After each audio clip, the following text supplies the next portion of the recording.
Hello, everyone. Tonight we are not rushing anywhere, not scrolling, not skipping, just sitting here with a story. A story that begins soft, but doesn't stay that way.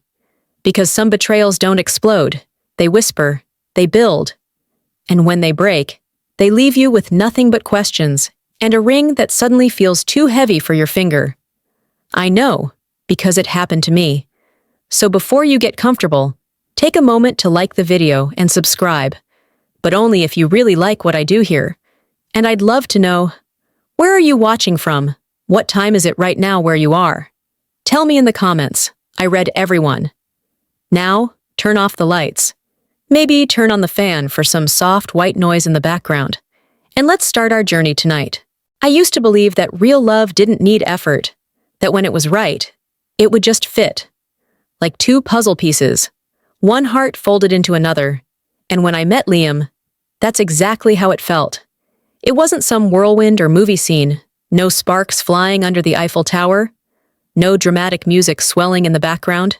It was quieter than that. We met in line at a coffee shop. I'd spilled chai on my notebook. He handed me napkins without even looking up from his phone. When he did finally glance at me, he smiled, but not the kind you forget. The kind that feels like he already knew you. We ended up at the same table, long line, no seats, and that's how it began, with small talk over caffeine and a shared playlist. The next few weeks were a blur. Late-night walks, shared playlists, conversations that lasted until the world turned gray outside my window. He was charming, but not flashy. Present, emotionally available, or at least I thought so. He'd remember the smallest details, my dad's surgery date, my favorite kind of candle, that I hated talking during movies but loved post-movie rants. He made me feel seen, completely, like no one ever had. And for the first time in a long time, I stopped waiting for the other shoe to drop. With Liam, it felt like I could finally exhale. He called me his beginning. I remember that. He said it like it was sacred. Like I was the story he'd been waiting to write. I believed him, every word, every gesture, every promise, because when someone looks you in the eyes and says, "I want forever with you," you don't question it. You hold on to that moment, because you never imagine it might be the last one that's real. The day he proposed, it wasn't grand. There were no hidden photographers, no flash mobs, no champagne-popping dinner on a rooftop. It was honest, and that made it unforgettable. We were at his apartment, barefoot, music humming low in the background, one of those rainy Saturdays where the sky doesn't know what to do with itself. We were wrapped in a blanket, watching reruns of old sitcoms, laughing, eating leftover Thai food. Then, he turned the volume down. He looked nervous, hands fidgeting with the edge of the blanket, and then he said, "I don't want to keep doing life without you officially in it." Not a speech, not rehearsed, just real. He reached under the couch cushion, yes, the couch cushion, and pulled out this little navy box. My heart stopped, literally froze. And in that frozen second, I could hear nothing but my pulse screaming in my ears. He opened it. The ring was simple, a thin silver band with a small sapphire stone. Not flashy, but it felt like it knew me. He didn't kneel. I didn't need him to. He held the ring, looked straight at me, and whispered, "This is my forever. Will you be part of it?" I said yes so fast I forgot to breathe. I cried. He kissed my forehead and said, "I knew you'd say yes, but I still needed to hear it." That night, we fell asleep in each other's arms, and I remember lying there thinking, this is it. This is the safest place I've ever known. I texted my best friend. She screamed through the phone. My mom cried when I showed her. His parents sent us dinner and a card. We were surrounded by love, by excitement, by the kind of warmth that makes you think nothing bad can ever happen. But looking back now, I wonder, were there already cracks? Tiny ones? So small I ignored them? Or did he mean it? Did he truly believe in forever, even if he didn't know how to keep it? Because that night, with the rain tapping on the windows and my head resting on his chest, I let myself fall completely. And that was the last time I'd ever feel truly safe with him. It didn't happen all at once. The shift, the slow unraveling. At first, it was just a missed call, a rescheduled dinner, a text that said, "Sorry, work's been crazy." And I believed him. Because of course I did. People get busy, deadlines pile up, stress happens. Love is about understanding, right? But then, the missed calls became unread messages. The rescheduled dinners became full weekends apart. And his eyes, when they met mine, they weren't fully there anymore. He used to listen to every word I said. Now, I'd be halfway through a sentence before I realized he wasn't even in the conversation. Little things started slipping. He forgot my lunch meeting with a potential client. He didn't ask about the essay I submitted to the magazine. He started calling me Babe instead of my name. And somehow, it felt like he was trying not to slip up and say the wrong one. I'd find receipts in his pockets for places we'd never gone together.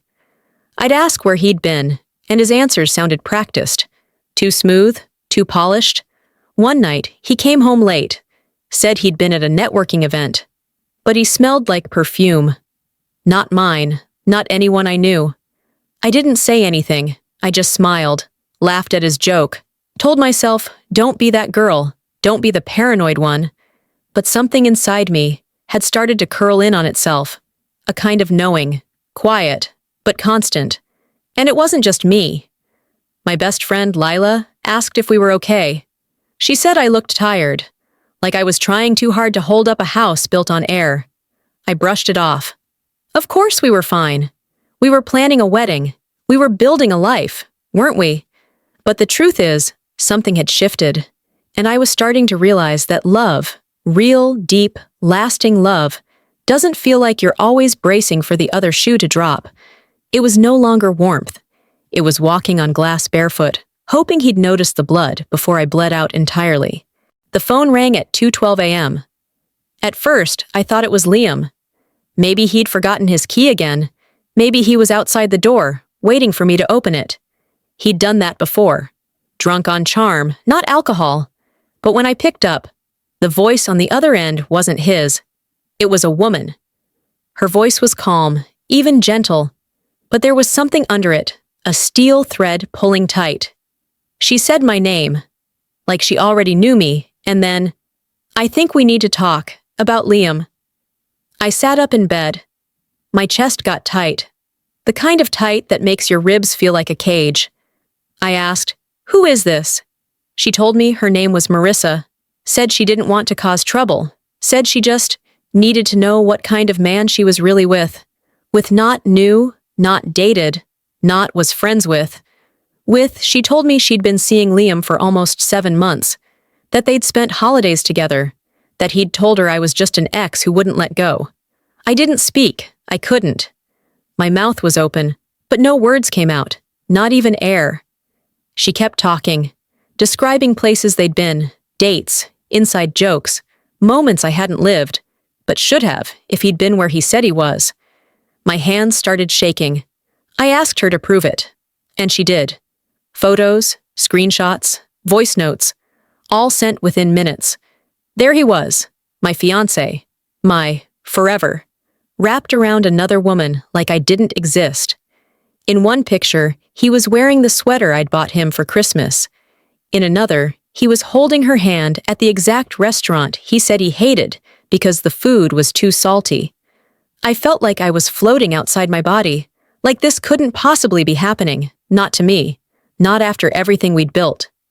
I thanked her. She apologized, hung up, and then I sat, on the edge of my bed, staring into the dark, while my heart broke quietly, in slow motion, over and over again. And all I could think was, he asked me to marry him. He gave me a ring, while living a lie. I wanted to scream, throw something, rip his clothes from the closet and scatter them like ashes in the wind. But I didn't. Instead, I sat. For hours. Still. Like grief had glued me to the mattress. By sunrise, my hands had gone numb. But my mind? It was loud, chaotic, torn between rage and disbelief. How do you confront someone who made you believe they were your safe place? How do you ask, why, and not fall apart when they answer? I planned it. The confrontation. Over and over in my head. 100 versions of it. What I'd say. How I'd keep my voice steady. How I'd make him look me in the eyes. But when Liam walked through the door that night, carrying a bottle of wine and humming some stupid song under his breath, I couldn't do it. I looked at him. Really looked. And I saw everything I'd missed. The overconfidence in his smile. The way his eyes darted for a second when he saw I hadn't gone to work. The tiny pause before he kissed my cheek. I wanted to slap him. Instead, I smiled back. A performance. Polished, perfect. He poured wine. Told me about some networking dinner he'd just left. I nodded, asked questions, laughed in the right places. Because suddenly, I needed to know more. Not just that he lied, but how deep the lie went. He thought I was clueless, that I was still his, that I'd never leave. And honestly, for a moment, I hated myself for making that true. So I didn't ask, didn't show my hand, not yet. I tucked the photos away, saved the screenshots, printed them, labeled them, because when the time came, I wouldn't scream, I wouldn't beg. I'd burn the illusion down in silence and let him watch his world collapse the same way mine had, one quiet truth at a time.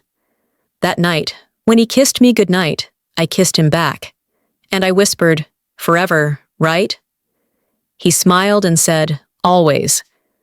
I turned away and stared at the ceiling until morning.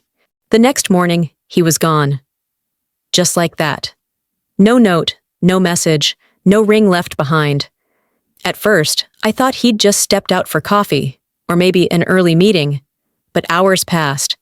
The apartment stayed quiet. Too quiet. His toothbrush was gone. His favorite hoodie, missing. His cologne wasn't on the dresser. And when I opened the closet, half the hangers were empty. I stood there, holding one of his jackets, still faint with his scent, and the weight of what had just happened came crashing down. He didn't even say goodbye. Didn't even give me the decency of an explanation. I called. Straight to voicemail, I texted. Blue bubbles that stayed unread. I called his office. He had quit 2 weeks ago. I called his mother. She hadn't heard from him in months, said they hadn't spoken since he started seeing someone new. New? Was I the old? The discarded version? I tried his friends, all of them suddenly busy, unreachable, or weirdly vague. One even said, "Hey, I don't really want to be in the middle of this." Middle of what, exactly? It felt like a nightmare. But worse, because I was awake. I was still breathing, still standing in the wreckage. He'd erased himself. Carefully, deliberately. Even his social media had vanished. Profiles gone, no trace. The man who had once promised me forever had become a ghost overnight. And there I was, left with the furniture we picked together, the wedding scrapbook we hadn't finished, and a ring that suddenly meant nothing. I didn't cry. Not yet. I just stood in the kitchen, opened a drawer, and placed the engagement ring inside. Then I shut it. Hard. I spent the next few days in autopilot. Didn't eat much. Didn't sleep. Just cleaned. Scrubbed the bathroom. Vacuumed twice. Folded laundry that didn't need folding. Because when everything else falls apart, sometimes, you cling to control in the smallest ways. It wasn't until the third night, when I found his playlist still saved on my phone, that I finally broke. I dropped the phone, curled up on the floor, and sobbed until there was nothing left to come out. He didn't just disappear. He dismantled the life we built and vanished like it never mattered. But I knew something he didn't. I wasn't going to chase him. I wasn't going to beg. I was going to find out why. And I was going to make sure he never forgot what he did to me. It started with the storage unit. I remembered him mentioning it once. Offhand, casual, like it wasn't important. Someplace he kept old stuff, things from before we met. But when a name like Jeffrey Thomas appeared on one of our old utility bills, listed under the emergency contact he'd added, without telling me, my gut twisted. I dug deeper, cross-referencing emails, tracing IPs, checking bank statements that didn't align with his supposed work trips. I wasn't a detective, but heartbreak makes you resourceful. And what I found shattered me in an entirely new way. Liam had a second life, a whole other life, different address, different city, even a different job title. And worse, he'd used it all to build something parallel to what we had. He wasn't just seeing someone on the side. He was being someone else. That networking event he told me about, it was an anniversary dinner. With her. I found her through a tagged photo. A soft smile, him kissing her cheek, comments from friends saying how beautiful the couple looked. My stomach flipped. Not because she was stunning, but because she looked like me. Same hair length, same style of clothes, even wore the same perfume. I saw it on her vanity in a background photo. It was like he had created two versions of the same story. Two lives. One lie. And we were both the fools. Carrying his promises like delicate glass, not knowing he was throwing stones behind our backs. I reached out to her, carefully, cautiously, not out of revenge, but out of solidarity. Her name was Elise. She thought he was a widower. Yes, a widower. He told her his late fiancé died 2 years ago in a car crash, and he still wore the ring sometimes to keep her close. That ring, my ring. He told her it was hers. I felt sick. She didn't cry when I told her the truth. She went quiet, hung up, and 3 hours later, she sent me a photo of his things in a pile on her porch. He'd lied to us both, so deeply, so intimately, that we didn't even know what parts of him were real anymore. But in that betrayal, something shifted inside me. Not pain, not anger, clarity. This wasn't about whether I'd been enough. It was about a man who needed mirrors, not partners. And I had no intention of being his reflection ever again. The days after the truth came out weren't filled with dramatic revenge or fiery declarations of independence. They were quiet, lonely, messy in the way healing always is. I stayed in bed the first morning, didn't brush my hair, didn't answer calls, just stared at the ceiling, wondering how long it would take to feel like a person again. My body was exhausted, but my mind, it wouldn't stop replaying scenes. His laughter, his hands on my waist, the promises whispered like vows. All of it fake, all of it poison dressed as comfort. But grief, when faced head-on, starts to change shape. And by the third morning, I got up, made coffee, bitter, strong, the way he hated it, the way I liked it before I changed myself to please him. I opened the windows, let the air in, tossed the sheets into the washer, and bought new ones. Burnt orange, bold, unapologetic. Then I made a list. Not of revenge, but of recovery. Item 1, remove everything he touched. Item 2, block every number, every email, every ghost. Item 3, call Lila. Because I needed someone to witness the mess and remind me I wasn't broken, just cracked. She came over that night with takeout and wine and a playlist titled For When You're Done with Trash. We sat on the floor, talked, cried, laughed, eventually. At one point, she looked at me, eyes soft, and said, "He didn't break you. He exposed himself. That's all." And for the first time in weeks, I believed it. It wasn't immediate. It wasn't easy. But it started. One step at a time. I quit the job he helped me get, because I wanted nothing with his fingerprints on it. I joined a writing group, started journaling. My first piece, titled, "Forever is Just a Word Until It's Not." I walked past the jewelry store one afternoon and dropped the engagement ring into a charity donation box. No note, no goodbye, just release. Every action became a thread in a new tapestry, one that belonged to me, not to us, not to him. And piece by piece, I stopped asking why he did it. Because the truth is, Sometimes the why doesn't matter as much as the what now. And I had a life to rebuild. On my terms. Healing doesn't come in waves. It comes in whispers. In ordinary moments that don't announce themselves. Like the day I bought a new coffee mug, just one. Because I didn't need a pair anymore. Or the first time I laughed at a meme without thinking, I should send this to him. These little things, they were quiet revolutions, proof that I was still here. Still me. I started building a new routine. Not to fill the space he left, but to claim it. I got a job at a local gallery. Art always moved me, but I never let myself believe I could be part of it. He used to call it my little hobby. Now it was my livelihood. I came home with paint under my nails, catalogs under my arms, and exhaustion that felt earned. Not drained by emotional games, but satisfied by purpose. I redecorated, moved the couch, painted the bedroom wall dark green. Something he said would make the space feel too small. Funny how it made me feel expansive. One afternoon, I took a walk through the park. It was cloudy, quiet, the air thick with that before the rain kind of peace. I saw a couple holding hands.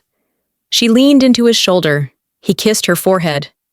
And I didn't flinch. I didn't envy it. Didn't ache for it. I just acknowledged it. They looked happy, and I was happy for them. Not bitter, not hollow, just still. Because I'd learned that healing doesn't mean forgetting. It means releasing. Letting the anger soften. Letting the questions go unanswered. Letting yourself breathe without waiting for someone to give you permission. Every time I chose myself, it got easier. Every time I turned down the urge to stalk his socials, to text him why, to replay the engagement in my head, I won a little battle. And eventually, those small wins became a new foundation. Not just surviving, but becoming. One day at a time, one breath at a time. I didn't need forever anymore. I needed today. And I was learning how to make that enough. The letter came on a Tuesday, folded twice. No return address. Just my name, written in his handwriting. At first I froze. I thought I'd imagined it. That somehow my mind had conjured it up, hungry for closure I swore I no longer needed. But there it was. The ink. The pressure in each curve of the letters. His unmistakable rhythm. I stared at it for hours. Laid it on the table, walked away, came back, made tea I didn't drink, cleaned a countertop that wasn't dirty. Finally, I opened it. Inside were 5 pages, front and back. His voice spilled out of every line. The tone wasn't dramatic. It wasn't cruel. It was tired. Almost regretful, like someone talking to themselves as much as to me. He didn't deny what he did. Didn't explain it either. He wrote things like, I was never meant to be permanent. I just didn't know how to say it out loud. You saw me in a way I couldn't face myself. Loving you was the most honest thing I've ever done. Until I wasn't. I should have felt satisfied, vindicated, but all I felt was this strange, hollow ache, like the final echo of a door shutting long after it's already closed. He mentioned Elise, said he'd told her the truth, some version of it, said he hoped she would heal too. And then, at the end, he wrote, If you ever wonder whether any of it was real, the laughter, the nights we stayed up talking, the mornings I watched you brush your hair and thought, how did I get this lucky? Please know, those parts were true. He'd signed it with his full name, not Liam, not a nickname, his full name, as if to say, this is who I really am, finally. I folded the letter, placed it back in the envelope, didn't cry, because I realized this wasn't closure. This wasn't an apology that could fix anything. This was just a man confessing the weight of his own unraveling. And I was already miles ahead of him. Still, that letter would change something. Not what I thought, but something unexpected, something deeper. I just didn't know it yet. It was the handwriting. Something about it wouldn't let me go. The way he looped the L in his name. The slant in the lowercase r. It was familiar, but off. I stared at that letter for days. Then I did what anyone quietly unraveling might do. I took it to a friend who worked in forensic accounting. "Just look," I said. "I don't need a conspiracy. Just tell me if it's real." She scanned it, compared it to an old birthday card I'd saved, ran it through software. And then she looked at me, puzzled. "This isn't the same hand." I blinked. "What?" "It's close, but not exact. Some strokes are forced, like someone tried too hard to match him." Suddenly, my skin prickled. The signature, the tone, even the phrasing, it hadn't sounded like him, not really. It had sounded scripted. I went back to the envelope, held it up to the light, and there, barely visible, was a logo. A private rehab center. In Arizona. The return address had been scrubbed, but the watermark hadn't been. That's when it hit me. He didn't send the letter to say sorry. He sent it to say goodbye. And maybe, not even by choice. I dug further. A contact in legal services owed me a favor. She found records, confidential, but not sealed. Liam, or whatever his legal name was, had been placed in voluntary treatment after a breakdown. Multiple identities, emotional manipulation, suspected fraud, nothing that led to charges, but enough to trigger intervention from his own family. Family I never met. Family he told me didn't want him around. But that wasn't true either. They had been trying to reach him for years. They even thought I was part of the lie. They sent me emails, scanned documents, messages they had saved, ones he told me never existed. And just like that, the man I thought I loved became a mosaic of half-truths. He wasn't just a cheater. He was a deeply fractured person who had lived so many lives, he forgot which one was real. I felt a strange calm settle over me. Because the truth, it no longer hurt. It just explained. He wasn't some great love gone wrong. He was a cautionary tale wrapped in a charming smile. And that final letter? It wasn't closure. It was a performance written by someone who was finally being unmasked. And I was done watching. I didn't expect to see him again, not in person, not face to face. But then, 3 months later, I got the call. From his sister, softer voice than I imagined. She said Liam was back in town, staying at their family's lake house. He'd asked for me. Just once. I paused, heart thudding against the edge of old wounds. I asked, "Why now?" She said, "Because he's finally sober and scared. He doesn't want forgiveness. He just wants to say it." I told her I'd think about it. And I did. For days. Then I went. The lake house was quiet. Still. That kind of still that makes your breathing feel too loud. He was thinner, paler, eyes older than the months that had passed. He smiled when he saw me, a faint, nervous twitch of the lips. "I didn't think you'd come," he said. "I didn't think I would either," I replied. We sat across from each other. No hugs, no reaching out. Just silence, thick and pulsing between us. Then he started talking. He told me about the lies, how they began small, harmless things, he thought, until one lie had to protect another. And soon, he didn't know who he was with whom. He admitted to loving me, but also to needing me for the wrong reasons. Said I was too good. Said that scared him. I didn't cry, not once, because in that moment, I realized I was no longer the woman who needed his answers. I said, "You hurt me." He nodded. "I know. And I don't forgive you, not yet, maybe not ever." He swallowed hard. I didn't come here to be forgiven, just to be seen, for who I really am. And that's when I saw it. Not the charming fiancé, not the liar, but a man, broken by his own illusions, trying, maybe too late, to salvage what little honesty he had left. I stood up. He didn't stop me. As I walked to the door, he whispered, "I hope you find someone who sees all of you, the way I never could." I turned, held his gaze, and said, "I already did." Then I left. Not triumphant, not angry, just free. Because sometimes the final confrontation isn't about closure. It's about reclaiming your voice in the presence of the person who once stole it. And I had found mine. It rained the day I moved into my new place. Not a storm. Just that soft, steady kind of rain that feels like the sky is gently washing things away. The apartment was small, barely enough room for a sofa, a bed, and a desk. But every inch of it was mine. The walls were white, clean, untouched, a blank canvas. And for the first time in what felt like forever, I was excited to fill them. No more photos curated to match someone else's story. No more pretending I liked muted tones or minimalist silence.